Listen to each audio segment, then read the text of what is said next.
Welcome back to part two.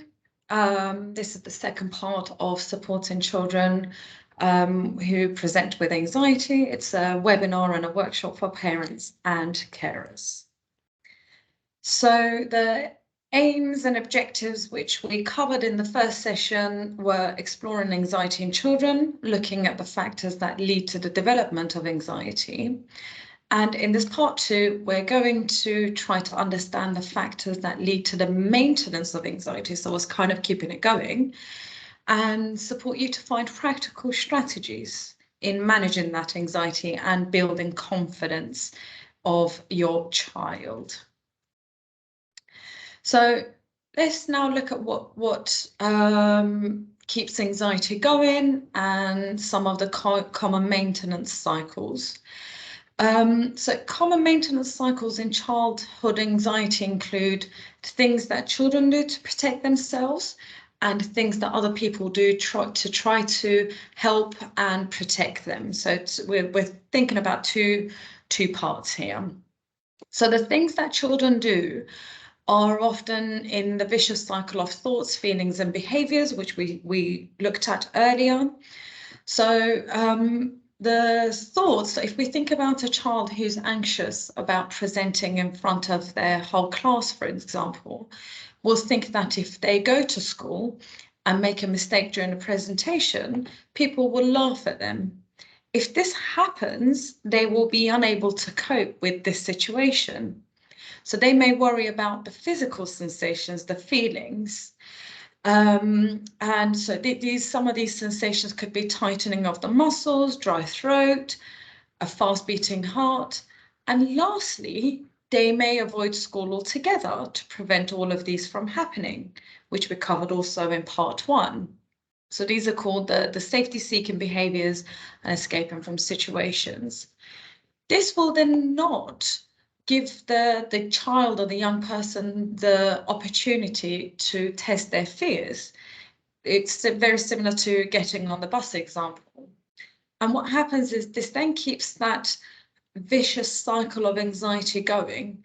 And the more we avoid certain situations, the longer the anxiety kind of stays there, and the more symptoms and signs that children and young people will feel.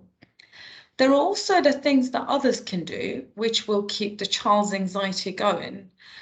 So it's upsetting as parents and professionals to see children and young people who are distressed.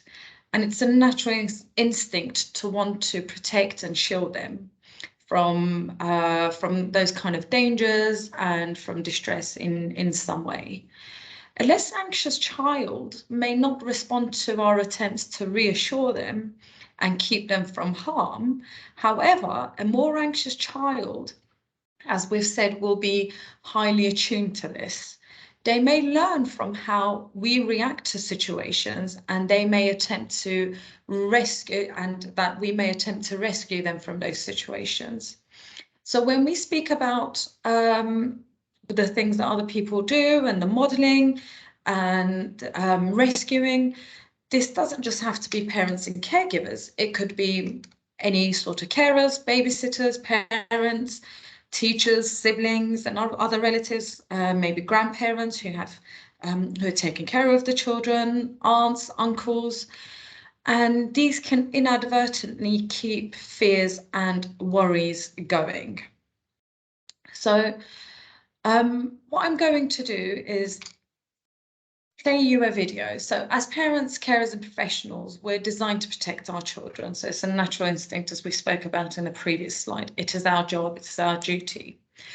If children seem vulnerable to us, we will be on the lookout for signs that they're in danger. We will then step in to protect them at all costs. So this can have its advantages and disadvantages. In this video, you may be familiar with Nemo already if your children have been watching it. This video is about Nemo's first day at school and what the dad is doing and how the dad is reacting to Nemo's first day at school. And I really want you to pay attention to how Nemo is feeling and how he's behaving. While you're watching the video, it's a very short clip of almost 2 minutes. I would like you to think about any similarities or any differences in your parenting or your caring style. There are no right or wrong ways of doing things. I just would like you to kind of reflect on what you're seeing and think about whether there is anything that you've noticed from watching the video, whether you think that's been helpful or not, and if it's not been helpful, how would you like to change it? What would you like to do? And it is okay to pause this video and make a note of these things, these prompts that I'm telling you, and then you can possibly write them down as you're watching the video as well, which is perfectly fine. Okay, let's watch our video. First day of school! Wake up, wake up! Come on, first day of school! I don't want to go to school. 5 more minutes. Not you, Dad, me! Okay. Get up, get up! Time for school, time for school, time for school, time for school! All right, I'm up. It's time for school. Boy. Whoa! Nemo! First day of school! Nemo, don't move! Don't move! You'll never get out of there yourself. I'll do it. All right, where's the brake? You feel a brake? Sometimes you can't tell because fluid is rushing into the area. Now, any rushing fluids? Are you woozy? How many stripes do I have? I'm fine. Answer the stripe question. 3. No! See, something's wrong with you. I have 1, 2, 3. That's all I have? Oh, you're okay. How's the lucky fin? Lucky. Let's see. Are you sure you want to go to school this year? Because there's no problem if you don't. You can wait 5 or 6 years. Come on, Dad. It's time for school. Forgot to brush. Oh. Do you want this anemone to sting you? Yes. Brush. Okay, I'm done. Up, you missed a spot. Where? There. Right there. And here. Enjoy Pokemon.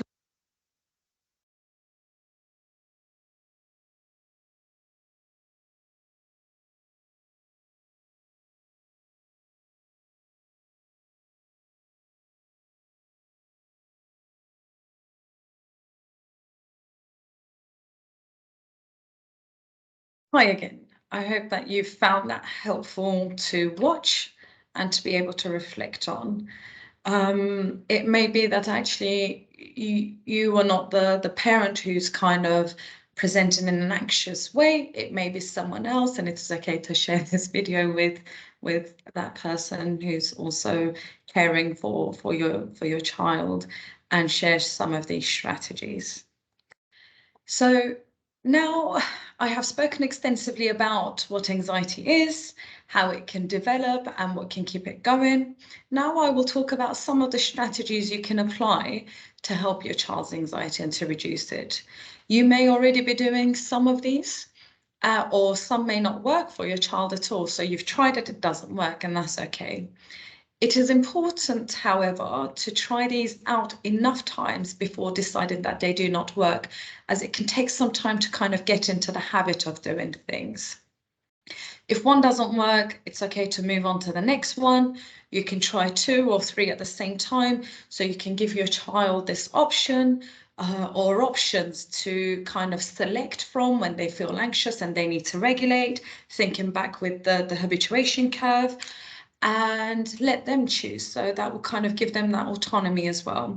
However, please do remember that consistency is key. So the first strategy you can try out is normalizing fears and worries. Oftentimes, thinking back to us wanting to rescue our children, what we tend to do is kind of tell children that everything's going to be okay. That is not the case, but there are some fears and worries which they have, and it has a merit to it. So you can understand why they may be fearful of a particular situation. If we're thinking about, for example, the war between Russia and Ukraine, you may be fearful of it, and I'm certainly fearful of it, and how it will impact me and the people who are caught up within the war as well. So if your child comes to you worrying about these fears, it might be helpful to say, I understand. And you know what? I also feel fearful. So that modeling that behavior where you are verbalizing your fears and your worries without any kind of stigma, without worrying about how other people are going to kind of react to that. And then you can lead on to challenging those thoughts with open-ended questions. So you can explore with your child as to what they can do, how they can manage those situations. So if they have these thoughts maybe in school, what can they do? Oh, how does that make you feel? Another thing you can try in challenging those thoughts could be exploring with the child how they think they will react or how anxious they will feel on a scale of 0 to 10 before trying something out. And then after they have a go at it, rating that again and seeing if there is a positive change. And if there is within that scale, thinking about what that tells them about their fears, you know, overestimation of danger and underestimating their ability to cope. So really exploring that and asking them, oh, so what did you think worked well that you weren't as anxious as you thought you were going to be?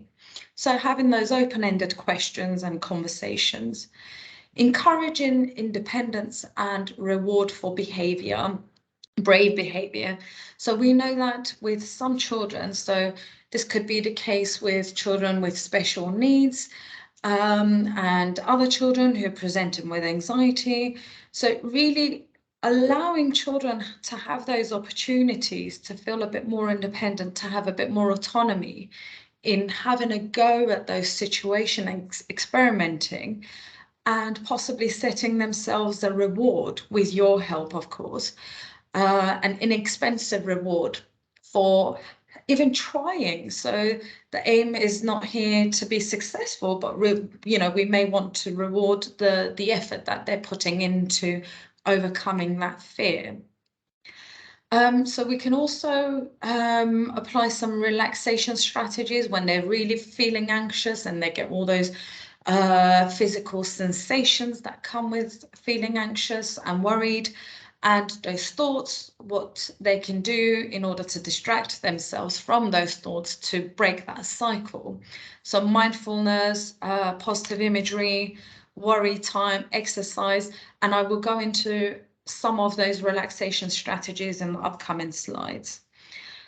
Another strategy you can apply is teaching children to problem solve. So this is a skill which I really like in my work with children and young people because of the feedback I have had, and they find it very helpful and they find it a very tactile resource that they can go to if they have a practical problem, which I will again show you in the upcoming slides. Again, encouraging your child to face their fears in a step-by-step approach. You might find that you're finding it helpful to really break down a big goal, an ultimate goal that they would like to achieve. So if I have to give an example, a child who's not attending school, especially following COVID, you might find that instead of encouraging the child to go to school, which is not achievable, you might find that going halfway to the school is the first step in achieving that goal. And then the second step could be going to the gate of the school and then to reception, and then gradually, step by step, allowing your child to face their fears and exposing them to that situation in order to reduce the habituation curve and the time the anxiety takes to calm down. Just remembering that consistency is key. So let's look at some relaxation techniques in a bit more detail. These will help teach children to self-regulate when they're anxious, especially if you're not around, to reassure them and to prompt them to using these. Some of these can be used in classes, in private situations, on their own without being noticed as well. So we have the square breathing. This is inhaling through your nose to a count of 4, holding your breath to a count of 4, exhaling to a count of 4, and then holding again to a count of 4 and repeating that for as many times as required. And there are some lovely prompts and visual aids which you can use on YouTube as well if you type in square breathing. Another strategy is called a palm push. So this is where you push your palms together without hurting yourself or your child without hurting themselves. So where they push against their palms, push their palms against one another and hold for 10 seconds and release. And then they push again for 10 seconds and release. So while they're doing that, you're getting them to think about, to focus on the palms. What are the palms doing? How does it feel on their body? And how is it feeling on their hands and on the rest of their body? Giving yourself a hug. So this is something, again, children can try out without the need of any other additional resources and very quickly. So the way this works is where you hug yourself, and the aim is to try and reach out for your fingers on the opposite sides as much as you can. So you hold yourself without hurting yourself again, of course, and you release, hold it for 10 seconds, and then release again, and repeat as many times as required. And by doing that, again, we're reflecting on how that feels on the body. Again, the focus is about distracting ourselves from those unhelpful thoughts. So when they're in the classroom and they feel anxious about a piece of work, or their friend is annoying them, that's sitting on their table, they can also give themselves an arm massage or a hand massage, where they start from the top of the arm and they squeeze slowly going down. So this is called an arm massage. So they can, and then work their way up. They can either repeat on the same arm or move on to the next one. Or another thing they can try is a hand massage, where using their thumb, they're just doing circular motions, as you can see, and they're massaging their hand. Again, bringing their focus to how their hand is feeling, what's happening, what's the thumb doing, and how does that feel on their arm. So they may do one or the other, or they may do a combination of both. So from our work with children and young people, the feedback we have had is that they find this grounding technique quite helpful. So using our 5 senses, we're going to think about 5 things we can physically see within the room or within our sight. 4 things you can touch. So these could be you, so the way the chair feels on your body, feet touching the ground, your back against the chair or where you're sitting or on the sofa. It could be if you're wearing glasses, how do they feel on your face, and how do they sit on your nose, focusing on that, or the way a piece of clothing feels on your body. 3 things we can hear. So this is, you might ask your child to close their eyes or do it open, and that's absolutely okay. 3 things they can hear, and really, really focusing on that. So it may be that they're taking a bit longer with this one, because it can take a bit more effort into hearing those the finest tunes in and around your room. Or you might find it helpful to play one of these and really asking your child to focus on that and naming 2 other things. 2 things we can smell. It could be clothing. It could, I've had children tell me that they can smell a piece of paper or the toothpaste in their mouth, and they can also taste that as well. So just really helping children to have these strategies, a bank of resources which they can choose from, and really having a go at these and finding the one that best suits them and their needs. So imagine a place that makes them feel relaxed is another strategy that's often found very helpful by children and young people. So this is something you might want to do before introducing it. So sitting down with your young person and thinking about what that relaxed place looks like. It could be a made-up place, or it could be a real place, or it could be a place from any kind of movies that they may have watched, and any particular characters from the movies, and just really mapping that out, drawing it out. It doesn't have to be a beach, it could be a space, it could be a made-up place. Just thinking about who is around them, what's around, what kind of colours, and next time they feel anxious or worried, asking them to revisit that place that they feel relaxed in, and they can do that with their eyes closed and open as well. So this is the last technique. So the problem solving map, the problem solving skill I talked about earlier. So this is a skill that helps structure our problem and what we can do and planning it out and thinking about ways to kind of move forward when we feel stuck. And you might find that this might help you too, or you might naturally have been doing this already. So what we're going to start off with is identifying what the problem is. So really thinking with your child, what is the main one problem, the biggest problem that they would like to do? And remembering that these are things that we want, so that there are practical solutions.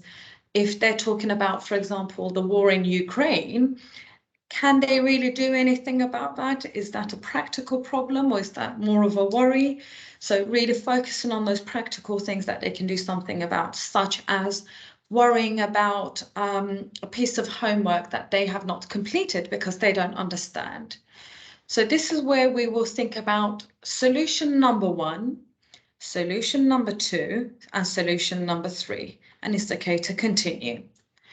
In line with those solutions, you're going to get your child to think about possible consequences. For example, if they're stuck with their work, their solution might be to ask a teacher for help. What will be the consequence of that? Will they understand? Will they feel embarrassed? Or what will be the consequence of that? Once you finish these, then you're going to explore with your child which solution has the best consequence and which solution they would like to try out first. And at the bottom, you're going to get them to critically think about why they think that solution is best for them, so that this becomes a skill and they're able to apply that without the use of this template, and they're able to do that in the future straight away after multiple attempts. And having a child who experiences anxiety or excessive worrying can be helpful. Being a parent is definitely hard work, and supporting our children takes a lot out of us in terms of energy, effort, and time. But it can also make a tremendous difference in supporting growth and resilience. This is why it's important, it's just as important to look after yourself as well as your child. So there is a video, so the video title is Parenting Under Pressure, which can be found on YouTube for more information. We know that parents are often very busy and that your well-being kind of gets forgotten about. What are those little things that you can do to think about yourself? So remembering the aeroplane. So if in an emergency, you know, you need to put your own face mask on first in order to be able to cater to your child's needs and meet their needs. So what are those little things you're doing for yourself, even if it's just a 2-minute of a breathing technique or 2-minute timeout, you know, going for short walks. So what are you doing for yourself in the short term? And maybe you might want to think about how you're rewarding yourself or looking after yourself in the long term. It may be that you're touching base with someone important to you, your parent or your friend, that plays a key role in your and your child's life as well. So yeah, just looking after yourself and making sure that you are also safe. And that brings us to our helpful resources slide. So we know that some children, especially those children with possible special needs or any kind of learning difficulties, might find it more difficult than others to cope with these situations and even to try out these solutions. If you're further concerned, please do speak to your child's school's mental health lead. It may also be the school's SENCO, special needs coordinator, and discussing it with your child's class teacher, your GP. If there is an education mental health practitioner such as myself in your child's school, please do speak to them as well through your mental health lead. And there are also other helpful resources on CAMHS and council websites. So some of the things that you might want to think about is, when did the symptoms start to develop, and whether they're a normal response to certain situations, such as starting school. How strong is their worry? So how much is it impacting on their daily life? How much is it stopping them from doing things? And is their anxiety stop you? Does their anxiety stop you from doing things that you need to do and that you want to say? So just having those questions in your mind. So we have reached the end, and I hope that you have found this two-part webinar helpful in thinking about some of the strategies which you can apply, as well as understanding a bit more about anxiety, how it's developed and what's keeping it going. So thinking back to those three statements that I introduced at the beginning of part one, I feel confident in my knowledge of anxiety. I know the factors that keep anxiety or the worry going, and I know some strategies to help my child's anxiety. Now, I would like to invite you to think about that scale of 1 to 10 again. 1 means I don't know anything and I don't feel confident at all. 10 means I know everything that there is to know and I feel extremely confident. And I want you to just give yourself a score in each of those statements and compare it to the ones that you scored at the beginning. See if there has been a change. You might find that you might have declined, or you might find that you've increased in one area and not the other. So this is just for you to think about how helpful you found this video and whether there are any particular areas which you would like to explore a bit more. So thank you for watching and thank you for listening. Please do leave comments on how we can make this better for next time. And we look forward to seeing you in your schools. Take care.